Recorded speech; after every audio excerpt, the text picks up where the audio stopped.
Mr. DeLauro, you mentioned national security threat. Is the invasion at the border a national security threat? I'm talking about what's here in this bill in terms of defense funding and commenting on the letter. I don't know if you've received a copy of Secretary Austin's letter, where he outlines very, very clearly what the downside is if we, to the military and to our national security.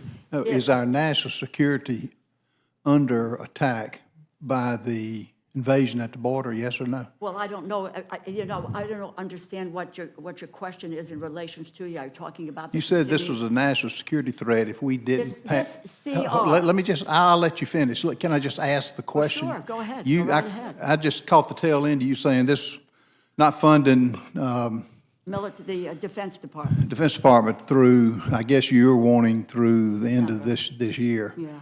Was a national security threat. Is the invasion at the border a national security threat? I don't understand what that has to do with the continuing Oh, really? resolution. Yeah. What does it have to do with the continuing resolution? Your continuing resolution. This is a one corner, the Republican House majority. The Senate hasn't participated The national in security threat has everything to do with the funding.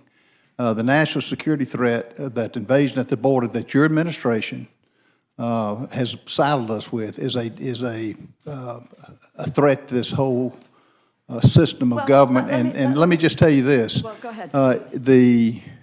The fact that we are putting the SAVE Act with this to verify whether you're a citizen or not, I think has a lot to do with the integrity of this country and our voting system. Well, I would just say to you that if you were very, very concerned about the border security issue, then you would have been able to pass the bipartisan bill that came out of the United States Senate. That's not true.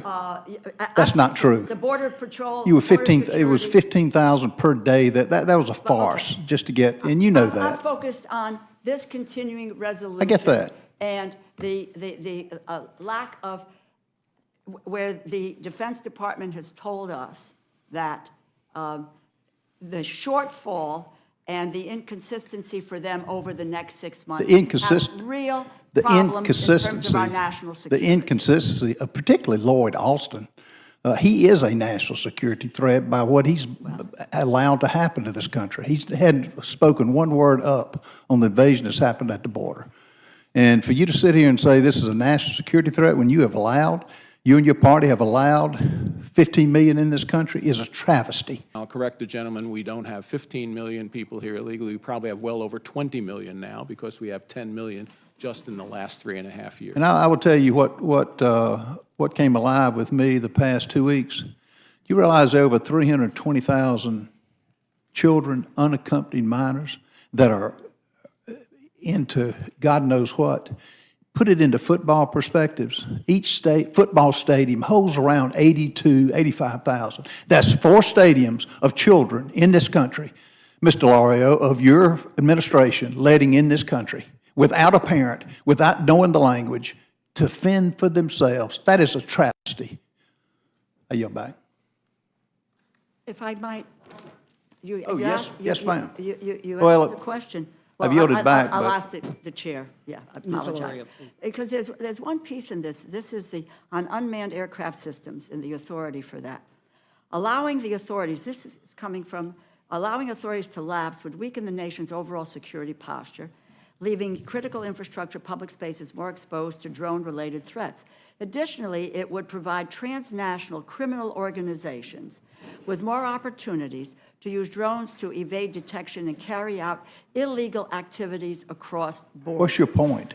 The point is that there are systems that are not going to be able to be utilized that could potentially address what you are talking about in terms They of utilized the balloon from China. They utilized that, didn't they? The balloon from China that was utilized. I was responding to your issue of dealing with the border. This is something that would deal with it, and it is eliminated. If you wanted to deal with the border, you would have done it 4.5 years ago. You didn't do it. Don't talk to me about dealing with the border. You wanted to let the 15 million in but to keep power. It's not going to work this time. You know, my friend, I have acknowledged a border crisis. We've had opportunities to deal with it. We had opportunities. I've been here for a while. I can remember when Senator McCain and others Today. came together. Today. They came together to put forward a immigration reform, and it was the House at the time, House Republicans, who rejected it in the same way that House Republicans have rejected it in this past year when former President Trump said to folks in the majority, don't do it, don't give Biden a win. If you're really serious about All it, right. you would have taken on that bill. If Thank Biden you. wanted to win, he would Thank have you. finished the wall and stopped Thank it. you. He's the Well- one that opened it up, and you know it, and children Go are on. suffering. All right, Yes, all right. you made them Let's suffer take a when you breath. separated them from their families. I am going to, I'm going to recognize Mr. Roy.